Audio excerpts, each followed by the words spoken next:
O novo presidente, Donald Trump, começou o mandato mais direto e reto do que nunca. E como foi prometido, já era até durante sua campanha, ele dizia que iria assinar uma série de decretos e fez isso, logo após o discurso de posse. O presidente americano não mandou recado, não. Ao ser perguntado como será a relação com a América Latina e aqui o Brasil, respondeu que será ótima, mas reforçou: eles precisam de nós, muito mais do que nós precisamos deles. Não precisamos deles, eles é que precisam de nós, todos precisam de nós. E é com esta frase de Donald Trump que damos início aqui às nossas análises aqui com os nossos comentaristas, nossa bancada hoje com a Ellen também fazendo parte dela. Seja muito bem-vinda aqui ao Morning Show, bom dia. Obrigada, bom dia Soraya, bom dia a todo mundo que está aqui comigo hoje. Fabrício Naisky também, Felipe Monteiro, Mano Ferreira. Bom, e aí, gente, Donald Trump tem razão? De fato, só os Estados Unidos é que está ali no topo dos outros países? Como que é? Não, e essa forma de fazer diplomacia, digamos, não dá para chamar de diplomática essa fala, né? É uma fala extremamente arrogante e que dificulta a forma de funcionamento do sistema internacional. Essa ideia de um país ser completamente não dependente dos outros não corresponde à realidade da globalização que foi construída com a liderança dos Estados Unidos. Então, com esse novo tom, Donald Trump inaugura uma nova era. A globalização não terá mais os Estados Unidos como um líder ideológico, digamos assim, como o fiador do sistema internacional, dos organismos multilaterais. Estamos entrando numa nova era. Como saberemos criar um novo equilíbrio no sistema internacional ainda é uma grande pergunta. Ellen, talvez seria a resposta ou a pergunta que o mundo e os Estados Unidos hoje dependem mais um dos outros do que nunca, né? Não tem como, assim, acho que a gente tem que colocar os fatos, porque os fatos eles sempre nos tiram das paixões, isso é importante. Então, assim, quando o Donald Trump fala, olha, a América Latina depende mais da gente do que a gente dela, isso é uma retórica que funciona como um líder de um movimento, mas não é uma retórica que funciona no mundo real e no mundo prático. Ninguém importa ou exporta para fazer favor para país nenhum. A gente importa ou exporta porque a gente precisa, porque é assim que funciona o mundo hoje.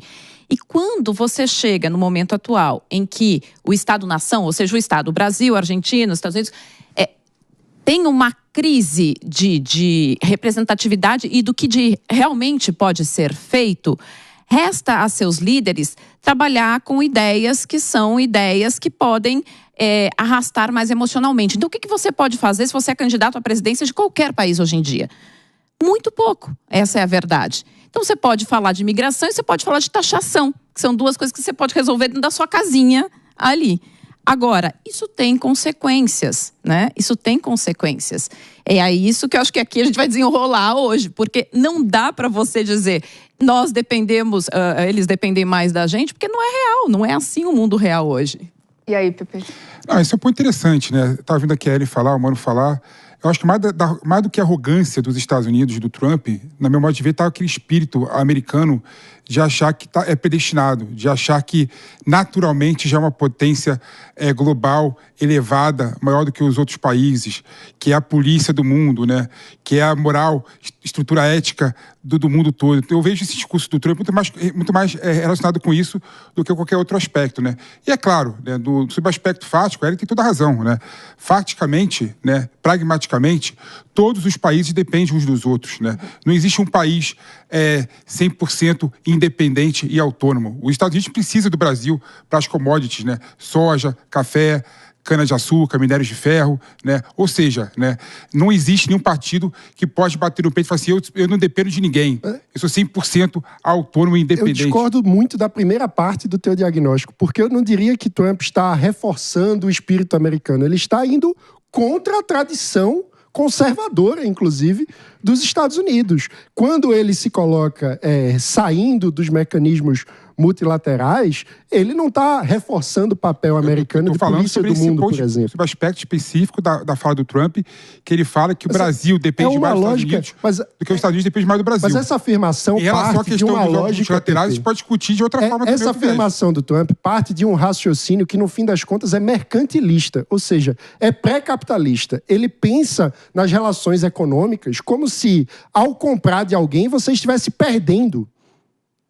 E isso é absurdo, porque ao comprar de alguém, você está ganhando acesso mais barato a algo que você efetivamente precisa. Então, comprar e vender é sempre uma relação de ganha-ganha no comércio internacional, na fase globalizada e capitalista do mundo. Os Estados Unidos sempre representou a liderança ideológica dessa visão, onde o comércio é uma ferramenta de ganho e prosperidade, e não uma disputa onde, quando você compra, você perde. Não, mais ou menos, mano. Quando você pega, por exemplo, o histórico dos Estados Unidos, você vê que no século XIX, os Estados Unidos cresceu muito por conta de aumentar as tarifas internacionais de importação.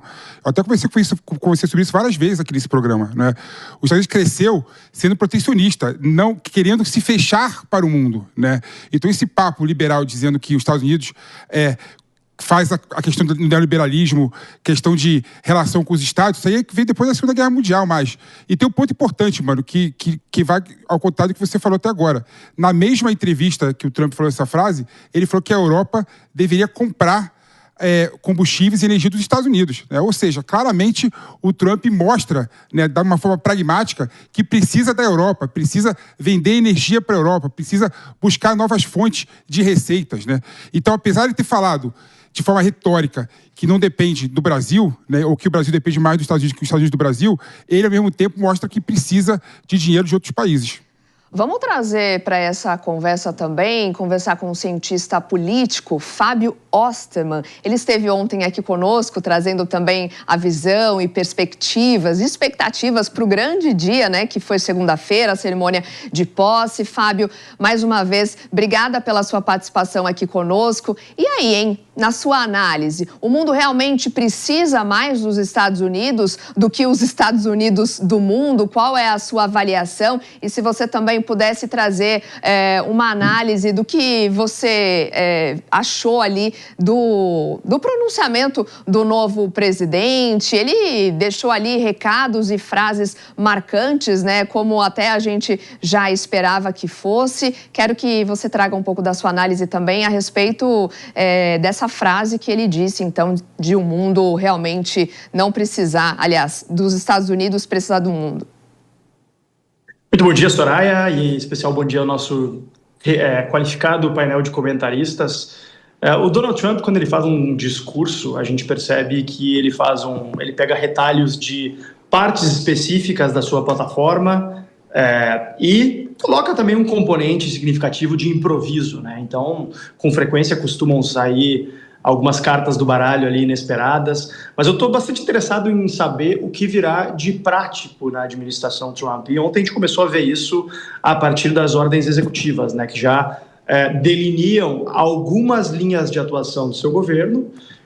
E no que diz respeito à política internacional, já vem de algum tempo a visão um tanto isolacionista do Trump, que eu entendo até como uma espécie de resposta a um desgaste e até um esgotamento da presença americana mundo afora como a reserva moral do planeta e a grande liderança moral do Ocidente, especialmente, que vem sendo contestada não só por outras potências, no caso não no Ocidente, porque no Ocidente claramente os Estados Unidos são a potência inconteste, mas por outras potências no mundo oriental, e especialmente pelos próprios fracassos de algumas das suas tentativas construções de nações, né, termo que se consagrou na ciência política de nation building, que foram um fracasso, né? Todas as tentativas dos Estados Unidos desde a Segunda Guerra, que acho que deu talvez o caminho para os Estados Unidos se sentirem autorizados a fazer esses esforços, dado o imenso êxito realizado, por exemplo, no Japão e na Alemanha Ocidental. Eles entenderam que poderiam sair por aí construindo países, que é algo que eu acharia, que eu fiquei muito feliz se tivesse dado certo, porque Acho que a gente perdeu a conexão com o Fábio. Eu queria ouvir agora o Fabrício, né? Porque ontem foi, de fato, esse discurso que a gente vinha pontuando, né? Com temas bastante centrais, como até a gente já esperava, e temas que ele já vem tratando há um tempo, né? Especialmente na campanha. Então, ele reforçou temas importantes. Algumas temáticas foram deixadas de lado, na visão de alguns especialistas, por exemplo? Olha, ele não falou, por exemplo, da China no discurso, né? Praticamente não falou. Quer dizer, ele menciona a China quando ele fala que a China tomou controle do canal do Panamá. Mas a guerra comercial com a China não foi propriamente tratada nesse discurso. Acho que havia uma expectativa dele falar um pouco mais sobre isso. Mas eu imagino que a gente esteja vendo aqui uma readequação das expectativas envolvendo essa briga entre Estados Unidos e China. Por exemplo, havia a expectativa do Trump anunciar já a taxação da China, o tarifaço contra a China, já no primeiro dia. Ele não fez isso. Ele segurou as tarifas que ele pretendia colocar já nas suas ordens executivas para as primeiras 24 horas, não fez e já falou, inclusive, ontem à noite, quando ele estava já na Casa Branca, que pediu, como a gente trouxe aqui ontem até no Morning Show, né, que ele vai pedir para as agências federais avaliarem o comércio, mas ele não mencionou a China. Ele mencionou Canadá e México. Então, a princípio, nesse primeiro momento, a guerra comercial que todo mundo estava prevendo com a China, ela está ali, digamos, de stand-by. Ela está aguardando ali uma faísca para começar a pegar fogo. Pode ser que aconteça em breve, pode ser que não, mas como a gente teve recentemente um encontro entre o J.D. Vance, ainda no sábado, com o Han Zheng, que é o vice-presidente chinês, é possível que já tenha alguma interlocução entre os países aí para tratar desse assunto, deixar acontecer de alguma outra forma. Vai ter briga? Vai ter uma disputa grande? Com certeza, mas não necessariamente tão agressiva quanto a gente estava prevendo. Isso é até um ponto que pode ser visto como positivo, possivelmente. Agora, o que mais fugiu das previsões de todo mundo foi ele falando que o homem vai para Marte, né? No mandato dele ainda, que ele vai levar o homem a Marte. Isso acho que é um pouco distante ainda, tanto geograficamente quanto a nível de possibilidade mesmo, né, Soraya? Deixa eu retomar o contato com o Fábio. Fábio, a gente perdeu o seu contato no finalzinho da sua primeira fala. Se você pudesse retomar ali para a gente, né, retomar também a linha de raciocínio, por gentileza. O meu ponto, obrigado, Soraya, eu estou com uma conexão talvez um pouco instável, porque, curiosamente, eu me encontro nesse momento em um dos países que mais se preocupa com o Donald Trump, que é a Alemanha, e que é um país conhecido pela sua péssima qualidade de conexão de internet, mas vamos caminhando. Acho que o Trump, ele delineou o que ele pretende fazer ao longo do mandato dele, mas acho que a gente tem que ser cauteloso também.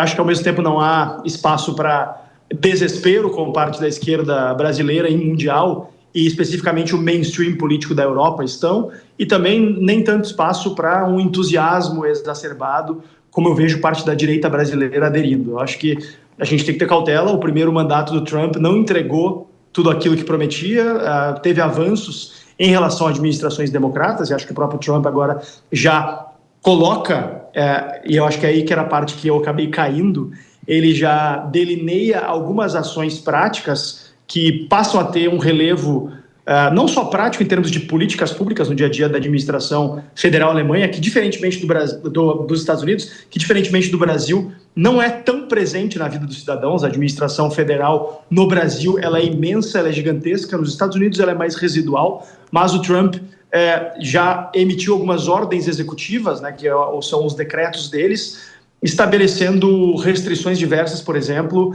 a financiamentos e iniciativas de programas de diversidade, equidade e inclusão, que é a sigla que se consagrou para os programas de cotas, os programas que, nos Estados Unidos especialmente, acabaram gerando um tal nível de excesso e de exagero que trouxeram a pauta para o centro do debate, não só nos Estados Unidos, mas também para o Brasil, onde essa prática ainda é, felizmente, muito incipiente, mas que também já, de certa maneira, saturou um pouco o debate. Inicialmente, pautas sobre direitos transgêneros e a própria ideia de uma inclusão forçada de certos grupos era algo que tocava mais nas franjas extremistas do debate público, mas a extrema-esquerda teve tanto êxito nos Estados Unidos em trazer essa pauta para o centro que ficou impossível o centro político dos Estados Unidos não debater sobre isso e, naturalmente, a sociedade americana, tal qual a sociedade brasileira, em sua maioria, não quer